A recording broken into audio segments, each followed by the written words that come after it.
BFM Business, midi, l'heure H. L'invité. La crise du coronavirus complique très sérieusement la reprise des tournages dans le secteur audiovisuel. Les contraintes sanitaires vont entraîner un surcoût des productions ainsi qu'une modification des scénarios. Moins de baisers notamment afin de respecter les mesures de distanciation. On va en parler avec Guillaume de Menton, PDG du groupe Tell France. Bonjour. Bonjour. Merci d'être venu en plateau. Tell France, c'est un producteur notamment de séries. Quelques noms connus du grand public. Demain nous appartient, diffusé sur TF1. Candice Renoir sur France 2, Nina également sur France 2, Plus belle la vie, bien sûr la série à succès de France 3 et Cassandre diffusée également sur France 3. D'abord, un commentaire général, comment est-ce que la crise sanitaire a affecté votre activité ? Un peu comme tout le monde, on a bien sûr, dès l'annonce du confinement, on l'avait même anticipé pour certains tournages, tout arrêté. Donc il a fallu dans un premier temps faire ça de façon la plus convenable possible, bien sûr avec un focus particulier pour tous les salariés, s'assurer que pour ceux qui étaient intermittents, qu'ils avaient un revenu, qu'on montait un système et qu'on remplissait tous nos dossiers de chômage partiel. Et donc voilà, ça s'est fait. C'était la première fois pour Plus belle la vie en 15 ans que le tournage s'arrêtait, parce que le tournage ne s'arrête jamais. Voilà, c'était assez violent, mais en même temps, on s'est très organisé et voilà, c'est un ensemble de professionnels qui travaillent et ça s'est fait avec beaucoup de professionnalisme. Comment est-ce que vous allez organiser la reprise des tournages en intégrant les contraintes sanitaires ? Alors, ça a été un travail. Donc voilà, après l'arrêt, on s'est très rapidement tourné vers l'avenir. Comment reprendre ? Sachant que pour les feuilletons quotidiens, il y avait une urgence absolue à recommencer. On a décidé finalement de s'organiser nous-mêmes, de ne compter que sur notre savoir-faire. On a rédigé un livre blanc des conditions de reprise de tournage avec tous les professionnels de nos tournages, qui va du juridique aux ressources humaines, à la production, la post-production. Et on a travaillé sur les meilleurs, en fonction de nos connaissances du moment, sur les meilleures pratiques pour tourner. Et ce livre blanc, on l'a fait valider par des experts, on l'a fait valider aussi par nos représentants du personnel, par la médecine du travail, par l'inspecteur du travail, on l'a envoyé au maire, au préfet. Et concrètement, qu'est-ce que ça va changer dans l'organisation des plans de tournage ? Alors, qu'est-ce que ça change ? Parce qu'on a commencé lundi dernier sur Demain nous appartient, on est les premiers à avoir recommencé, et on a commencé Plus belle la vie mardi. Donc, on a déjà une semaine de recul sur Demain nous appartient et 2 jours sur Plus belle. Je le rappelle parce que c'est vraiment une performance et surtout qu'on le fait, on en parlera je crois, sans assurance Covid. Qu'est-ce que ça change ? Ça change que, bien sûr, on respecte les gestes barrières, tout simplement, c'est beaucoup de bon sens. On se bat pour que, et dans la durée, parce que le faire respecter quelques heures, c'est une chose, le faire respecter tout au long du tournage, 8 heures, 9 heures de suite, avec plusieurs dizaines de personnes qui peuvent se croiser.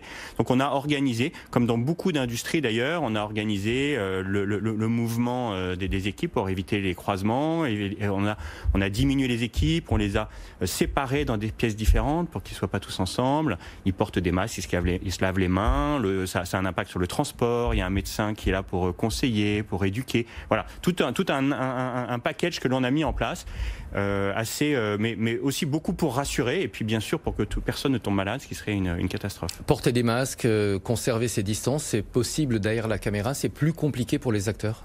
Évidemment, c'est le point sensible. On est dans une industrie avec cette particularité, on la partage avec d'autres, avec des sports, avec la danse, avec le théâtre bien sûr, mais vous avez des personnes qui sont par définition uniques puisque ce sont vos comédiens et ils ont des scènes et bien entendu pour toutes les raisons que vous imaginez, ils vont continuer à les tourner sans masque. Donc on a réécrit un certain nombre de scènes, celles qui étaient les plus problématiques, on en a adapté certaines autres et puis les comédiens peuvent tourner à moins d'1 mètre, à certains moments sans masque, le moins possible, mais en respectant tout un environnement sécurisé de masques autour d'eux, en limitant la durée où ça peut arriver. Et je dois dire que pour le moment, ça se passe extrêmement bien. La réécriture des scènes, vous n'avez pas peur, si on supprime par exemple les baisers, que ça nuise au succès de ces différentes séries ? Bien sûr, on ne supprime pas les scènes fondamentales. Il faut que ça trouve son sens. Aujourd'hui, avec quelques jours de recul, on est très favorablement surpris, puisque en fait pour le moment on voit vraiment pas de différence. Il est évident que si à un moment il est indispensable qu'il y ait une scène torride, il va falloir que le réalisateur et les comédiens inventent des nouvelles méthodes de filmer, des nouvelles méthodes de le faire sentir. Ce qui n'est pas nouveau, hein. Je veux dire, on a vécu des scènes de cinéma torrides sans forcément avoir de façon primaire deux personnes qui s'embrassent goulûment. Ça va développer la créativité des équipes. Exactement. Il prend un peu plus de temps, malheureusement. Les surcoûts des mesures sanitaires, les producteurs nous disent environ 10%. Est-ce que tous les diffuseurs vont accepter d'en prendre une partie à leur charge, comme va le faire, je crois, France Télévisions ? Alors écoutez, ça serait formidable. Aujourd'hui, vous savez, la crise touche tout le monde. On est un écosystème qui est fragilisé ces derniers temps. Les diffuseurs, ils ont leurs propres soucis, ils ont des problèmes de financement, de pub. Donc le tout, c'est de faire, d'abord de limiter ces surcoûts. Faut commencer par là. Vous confirmez le chiffre de 10%? Oui, c'est ce qu'on estime aujourd'hui, mais on verra. On n'a pas du tout assez de recul pour le dire. Alors il y a des charges évidentes, directes, avec quelques personnes en plus, un référent Covid, un médecin, du matériel. Mais il est encore tôt pour dire quel va être le surcoût, notamment lié à la productivité, s'il va y avoir une baisse de nombre de séquences par jour ou d'heures supplémentaires. Donc, est-ce que les diffuseurs vont le prendre? France Télévisions effectivement a proposé. On verra dans quelle modalité de nous aider. Enfin, d'aider les producteurs. Pour le moment, on n'est pas rentré là dans plus belle. L'urgence était tournée. C'est le the show must go on. Donc on va voir après, on va mesurer et surtout on va essayer de voir pour faire porter ce surcoût, le limiter et le faire porter sur le maximum de personnes. Donc vous avez repris les tournages avec une double contrainte sanitaire, on en a parlé, aussi des contraintes de rythme, puisque les chaînes de télévision souhaitent reconstituer leur stock, c'est-à-dire garder de l'avance sur la production en termes de diffusion. Alors ça, c'est vraiment leur boulot de diffuseur. En fait, c'est plein de bon sens. Qu'est-ce qui se passe si on doit s'arrêter de nouveau pendant 15 jours, 3 semaines? C'est ce qui peut arriver et c'est tous notre peur.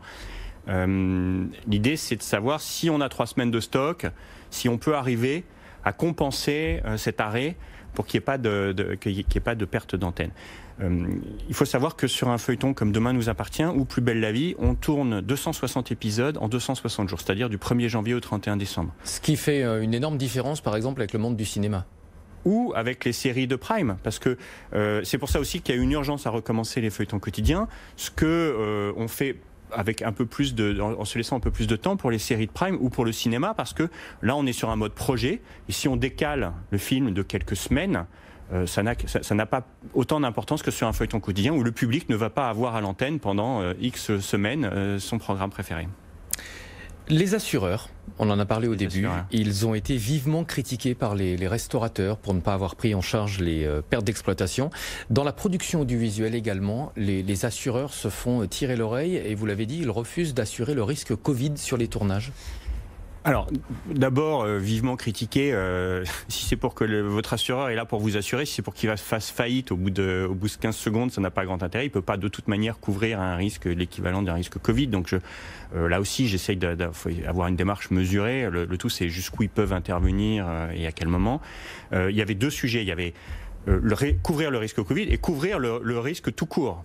C'est qui était déjà pas évident parce que nous, on avait un assureur que je citerai pas qui, pour le moment, refusait de couvrir la reprise, même en excluant la clause Covid. Donc il a fallu déjà régler ce problème, voir ceux qui acceptaient de travailler dans les nouvelles conditions et ceux qui refusaient. Et puis ensuite, il y avait cet énorme problème du risque Covid qui touche tous les pays du monde, tous les tournages de cinéma et d'audiovisuel, donc au moins on est tous dans la même situation. Et là, je tire mon chapeau au CNC, à Dominique Boutonnat et à l'État d'avoir très rapidement réagi comme des entrepreneurs en sachant qu'il était indispensable de régler ce sujet. Et on nous a annoncé la semaine dernière, enfin au tout début de semaine, pardon, la naissance de ce fonds qui est en préparation depuis quelques semaines, auquel on a tous contribué, et qui va permettre de couvrir, on parle de 50 millions d'euros, un risque Covid jusqu'au 31 décembre de cette année. On va déjà voir s'il y en a, si ça suffit, et puis s'il faudra le faire perdurer par la suite. Mais les assureurs privés ne sont pas là. Et pourtant, 50 millions d'euros, c'est un montant que les assureurs privés auraient pu mettre sur la table. Sans faire faillite. Oui, mais là on était dans une responsabilité nationale qui était aussi liée à l'arrêt du chômage partiel et au fait que l'industrie devait recommencer. Donc je crois qu'il fallait montrer cette impulsion. Ce qu'il faudrait maintenant, c'est que ces assureurs privés viennent en complément, comme ça se passe en Allemagne, où ils arrivent en complément de 20%, viennent complémenter le fonds garanti par l'État. Ça serait ça la bonne démarche. Une dernière question sur les perspectives. Est-ce que vous êtes inquiet concernant les futurs projets? Vous l'avez mentionné, les budgets des chaînes de télévision sont sous pression en raison de la crise sanitaire. Ça risque de peser sur les commandes auprès des sociétés de production. Évidemment. Après, tout dépend de quel contenu. Je crois que les chaînes n'ont jamais eu autant besoin de contenu de fiction, de contenu audiovisuel. Donc ils vont devoir faire des arbitrages. Et ce qui est vrai, c'est qu'on aura sans doute un contre-coup avec des budgets qui vont diminuer de quelques pourcents dans un modèle qui se tend déjà depuis plusieurs années. Merci beaucoup Guillaume de Menton d'être venu en plateau. Je rappelle que vous êtes PDG du groupe Tel France, producteur notamment des séries Plus belle la vie sur France 3 et Demain nous appartient sur TF1.